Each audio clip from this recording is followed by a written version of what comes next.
Muito boa tarde, minha Paraíba. É quinta-feira e a gente ao vivo aqui em mais uma edição do Seu Rede Verdade. Que bom encontrar você aí acompanhando tudo aqui na TV Arapuã, todas as informações, as matérias mais quentes na área policial e também todas as informações que interessam a vida da população, como é essa entrevista que a gente vai ter a partir de agora com aquele que é responsável pela administração pública de todo o governo, de toda a Paraíba. Eu estou falando de Tibério Limeira, que está aqui conosco, secretário. Muito boa tarde, muito obrigado pela sua presença. Tem encontrado uma agendazinha aí para estar conosco aqui, para responder nossas perguntas. Muito boa tarde. Boa tarde, Luiz Torres. Boa tarde a todos os telespectadores. É um prazer estar aqui participando com você mais uma vez do Rede Verdade. Agora, devidamente nomeado e empossado no cargo de secretaria de administração.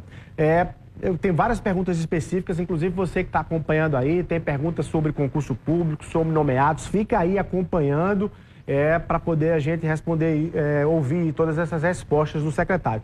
Mas a leitura que você faz desses primeiros momentos seu na secretaria, quando você sentou mesmo na pasta, e qual é o cenário diagnóstico que você tem hoje, em linhas gerais, naturalmente? Em linhas gerais, a gente assumiu a secretaria agora no dia 2 de fevereiro, ou seja, nós estamos há exatamente 2 semanas hoje à frente da Secretaria de Administração. Sem dúvida, é uma secretaria extremamente importante e estratégica, né? Afinal de contas, ela é central do governo, por ela passam todas as secretarias. É uma secretaria que há uma diferença em relação à última secretaria que eu estava, a última parte, que é a do desenvolvimento humano, que ela trabalha mais para dentro do governo, para que as demais secretarias possam atuar para fora, prestar o serviço propriamente dito ao cidadão, garantindo toda a estrutura necessária. Por lá passa a locação de carro, passa combustível, locação de imóveis, a administração dos próprios, dos imóveis do Estado, a folha de pagamento é lá também, na Secretaria de Administração, a central de compras também, onde passam todas as licitações do Estado, a maior parte das aquisições também passa pela Secretaria de Administração. Então, é uma secretaria gigante. Estou tendo a oportunidade de conhecer a equipe, uma equipe competente. Já vinha sendo muito bem comandada pela secretária Jaqueline Guzmão, que continua no time da Secretaria de Administração, é a nossa secretária executiva, e a gente chega agora para contribuir com o processo, lógico. Nada está tão bom que não possa melhorar, né? E na gestão pública a gente não pode estar acomodado. Acho que a inquietude é uma das características mais importantes para um gestor. Ele não pode estar acomodado, tem que estar o tempo todo inquieto para dizer, nós chegamos, avançamos até aqui, mas daqui para frente, o que é que a gente pode avançar? Então é isso que a gente está buscando agora nesses primeiros dias de secretaria. Nisso que você falou, dessa expressão, nada é tão bom que não possa melhorar, cabe aí a questão de ainda encontrar margem para alguma economia de custeio do Estado. O governador João Azevedo, inclusive, no próprio primeiro mandato, ostentou muito a tese do equilíbrio fiscal, ou seja, de um Estado que consegue gastar menos do que arrecada e manter ali um nível. Passa pela questão da despesa com o custeio da própria máquina como um todo. Ainda tem margem, secretário, para esse tipo de atuação, de reduzir ainda mais o custeio da máquina? E quais são os pontos que você está vendo que podem sofrer ali uma intervenção? Sempre há margem, naturalmente, para a gente melhorar, porque, afinal de contas, a gente vem num processo evolutivo, Luiz. Por exemplo, nós implantamos vai completar 2 anos, o PBDoc, que a gente informatizou, digitalizou, ou seja, deixou pelo meio, através da tecnologia da informação, pelo meio digital, toda a tramitação de processo do Estado. Então, ainda há uma outra situação pontual de tramitação de processo físico, né, com aquele volume maior de papel, mas hoje, boa parte dessa tramitação ela é virtual. Você não precisa mais da impressão do papel propriamente dito. E isso faz com que a gente reduza um número grande de viagens para entregar ofício, de papel, de compra de papel, de tinta, de lápis, de tinta de impressora e por aí vai, de locação de impressora. Então, só isso daí você já veja que já foi um processo evolutivo grande. A cada dia, só ver aí essa história do chat GPT, né? Que tá aí tomando conta os robôs fazendo até poesia. O robô fazendo poesia, enfim, fazendo tese de mestrado e por aí vai.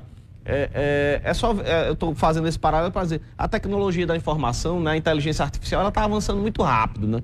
Então, é claro que com esse avanço, a gente vai abrir cada vez mais margem para fazer com que o analógico se transforme em digital. E isso, naturalmente, vai reduzir custeio. Eu estava hoje recebendo o superintendente da Caixa aqui no estado, a gente falando sobre algumas parcerias lá com a Secretaria de Administração, e nós temos lá, no desenvolvimento humano de onde sair, o abono natalino, que é o pagamento do 13º do Bolsa Família para os beneficiários do Bolsa Família. E ele dizendo o seguinte, que o número de acessos ao abono natalino pelos canais que não são as agências bancárias da Caixa, ou pelo aplicativo, ou Caixa Aqui, Caixa Tem e tal, não sei o quê, foi muito maior esse ano. E isso fez com que reduzisse a tarifa que o Estado pagou, porque o Estado pagou uma taxa maior pela utilização da agência bancária em si, porque ele gera um custo maior de operação. Então, isso tudo, à medida que a gente vai avançando com a tecnologia da informação, naturalmente a gente vai diminuindo os custos. Então,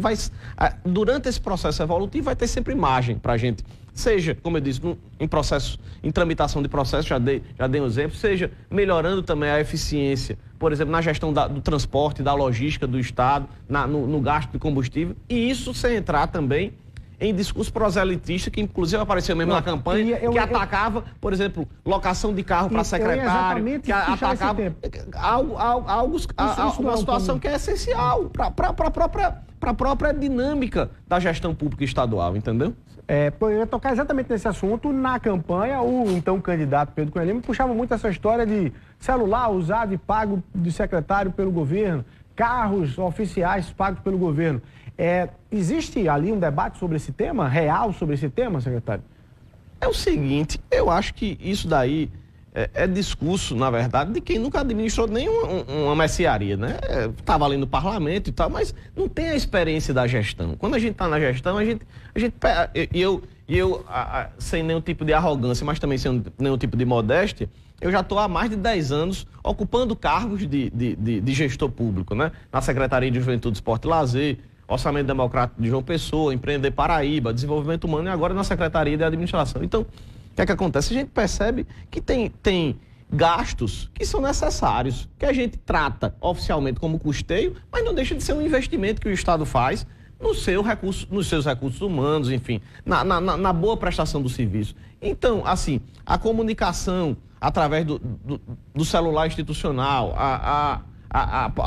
o próprio carro que os secretários andam, a frota da segurança pública, que é toda alocada, porque antes era própria e dava muito problema. Contrato com a oficina, carro que quebrava demais. Com a locação, você eliminou boa parte desse problema, porque o carro que deu trabalho, entrega aí para a locadora e troca o carro. E aí a gente não tem um lapso tão grande de um sistema de segurança sem carro para fazer a proteção do cidadão e da cidadã. Então eu acho que não há nenhum tipo de...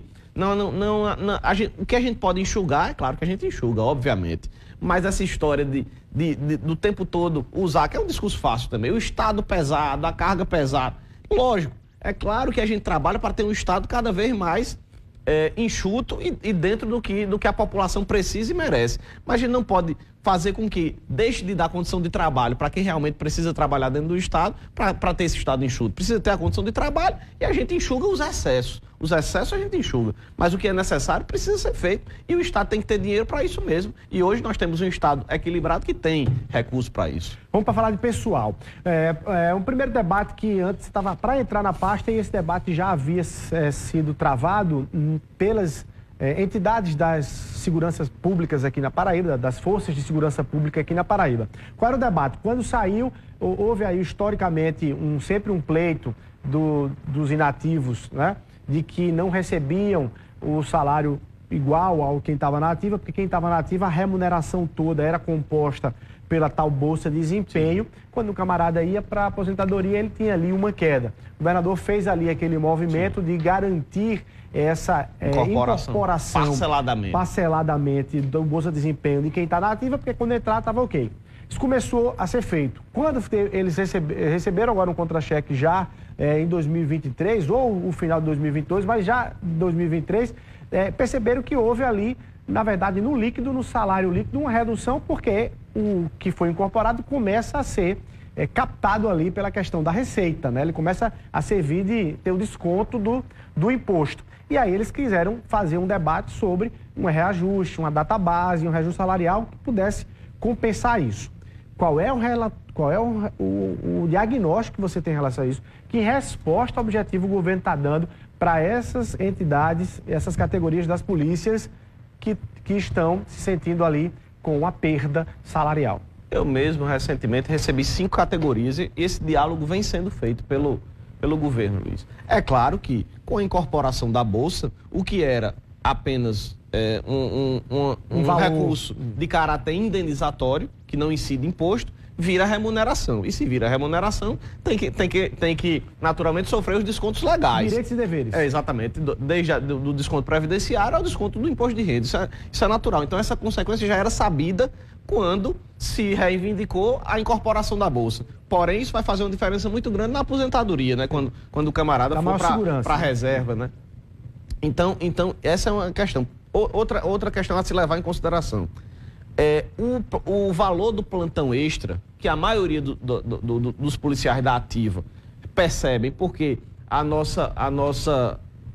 corporação, ela precisa o tempo todo ser renovada e vai ter concurso para a Polícia Militar esse ano. Então, o efetivo em períodos como eleições, carnaval, ele realmente precisa, a gente precisa de um efetivo maior e para isso a gente conta com os plantões extras do policial da ativa. A maioria do pessoal que está na ativa sabe que o plantão extra, o valor do plantão extra, ele é vinculado ao valor do vencimento, não da Bolsa de Desempenho. Então, a partir do momento que você incorporou mais 20% da Bolsa de Desempenho agora em janeiro, o valor do plantão extra subiu, porque ele é vinculado ao vencimento. Então, também já há uma compensação por aí. Você está me entendendo que isso é matemático. Você perdeu com desconto aqui, mas ganhou no valor do plantão extra, que aumentou. Já aumentou. Ele é fixo ou é proporcional? Ele é proporcional ao vencimento. Então, se ele é proporcional, à medida que o vencimento aumenta, não a bolsa, ao vencimento, né? Ao soldo, que é o salário propriamente, ao salário base. Não é o total. É a remuneração, então, a remuneração total. Então, por exemplo, enquanto a bolsa estava ali em 80%, e o soldo incorporado só 20%, ele recebia um valor. Quando incorporou 40% da bolsa, o soldo subiu. Então, sobe o valor do plantão extra. Então, assim, vai achando meios de compensação. O governo está estudando, o governador já disse isso também, uma forma de desonerar o plantão extra, porque o plantão extra também tem a incidência de imposto de renda e INSS e Previdência, né? O governador já disse que está estudando, é claro, que a gente só pode fazer isso dentro de um processo estritamente legal, dentro de todos os parâmetros legais, mas a gente está procurando alternativas. Em relação à data base, que você perguntou, e possível reajuste, o governo ainda não tomou nenhuma decisão sobre isso. Outros estados não estão dando reajuste, porque a queda do ICMS foi brutal, por conta das medidas que foram tomadas pelo governo federal no final do ano, inclusive aprovadas, infelizmente, pelo Congresso, principalmente em relação aos combustíveis. Como todo mundo sabe, o governador não aumentou a alíquota modal do ICMS, a alíquota geral, né? Muitos estados ampliaram em 2% e o governador decidiu por não aumentar, para não sobrecarregar ainda mais a carga tributária do Estado. Porém, a gente tem que ir pisando devagarinho nisso. A gente não pode assumir um compromisso que a gente não possa honrar mais para frente. A gente está observando o comportamento da Receita, as ações que estão tramitando no Supremo sobre compensação, né, em relação à questão do ICMS, para a gente poder tomar algum tipo de decisão. Então, não tem nenhuma decisão do governo tomada, o diálogo está aberto e a gente vai naturalmente construindo esse diálogo da melhor maneira possível. Certo. E nesse caso, a coisa mais palpável seria desonerar a questão do plantão para que o valor líquido que chegue efetivamente para o policial seja um pouquinho maior. Isso, o governador, inclusive, já anunciou no programa de rádio oficial que tá em estudo. A gente só precisa, naturalmente... Você tem alguma previsão? Da retaguarda. Não quero dar nenhuma previsão, porque previsão já cria uma expectativa, né? Então não vou dar previsão. A gente só precisa fazer isso com a maior segurança jurídica possível. Tá. Deixa eu falar então agora para você que está acompanhando, atenção, você que é concursado da Polícia Civil da Paraíba. Tem uma pergunta que foi feita repetidamente, eu até abri aí um espaço de perguntas no anúncio dessa entrevista, secretário, e uma pergunta que foi feita repetida por vários telespectadores quando é que o governo vai chamar a turma de aprovados na Polícia Civil, segundo a informação que chegou de que era para ser chamado dia 8, né? Estava lá na previsão no Diário Oficial, para convocação no dia 8 de fevereiro, essa data passou. Muita gente dizendo assim, o Estado descumpriu o chamamento do dia 8 de fevereiro.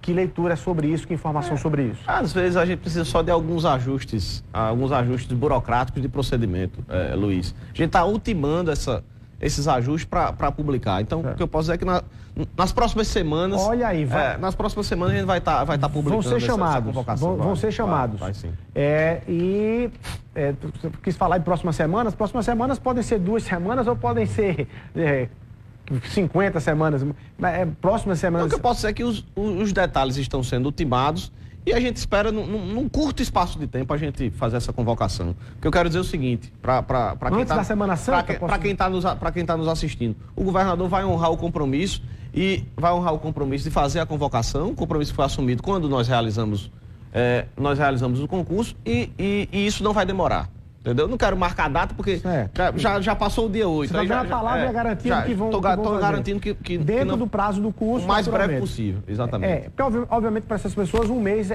já prejudica, né? Agora, existem outras turmas, para além dessa específica, outras expectativas de expansão, de chamamento de mais gente, que não está obrigatoriamente na expectativa? Como hoje tem se multiplicado muito o movimento de suplentes de concurso, né, que ficam ali no aguardo e tal. Esse tipo de informação é bom a gente ter muito cuidado com o que vai falar para não criar uma expectativa que não possa ser concretizada.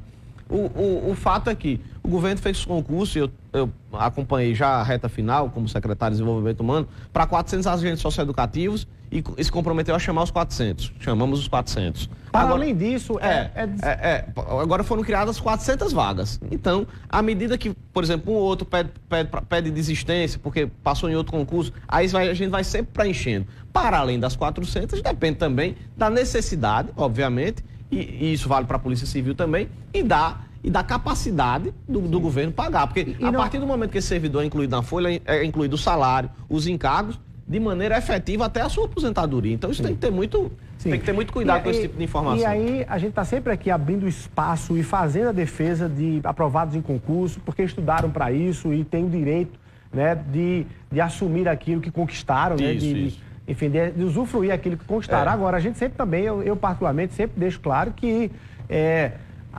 fazer o concurso, só se inscrever e fazer o concurso não é sinal de obrigatoriedade do Estado. Tem que observar o concurso que é cadastro reserva, para cadastro reserva, outros que tem um quantitativo de vagas e por aí vai, né? E até reduziu esse debate sobre fazer concurso ilimitado de vagas, porque gerava já uma espécie de ilusão, né, e de enganação. Bom, falando em concurso, o governador anunciou 2 concursos novos, né?